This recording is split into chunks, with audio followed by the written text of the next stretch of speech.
waspada, ya, kemudian nilai tambah produksi pertanian. Wakil Bupati PD M. Iriawan membuka musyawarah perencanaan pembangunan atau musrembang tingkat kabupaten di Aula Sekdakap Kabupaten PD.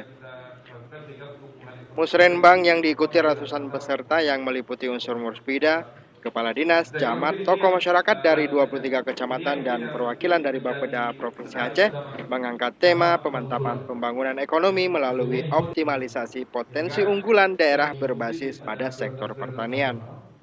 Dalam pertemuan itu, sejumlah tokoh masyarakat mengharapkan pemerintah daerah dapat terus mensinkronisasikan setiap pembangunan untuk kesejahteraan masyarakat. Mereka juga meminta setiap proyek fisik yang dibangun untuk terus dilakukan pengawasan yang ketat agar tidak dibangun asal jadi. Karena selama ini yang terjadi banyak infrastruktur dibangun tidak memenuhi kualitas yang layak.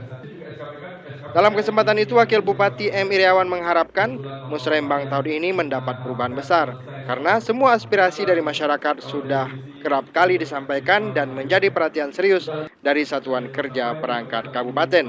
Atau musrembang harus mampu merencana berbagai keluhan masyarakat. Dari Kabupaten PD, Ilham melaporkan untuk Aceh Video. Sekarang sudah menggunakan akan berhasil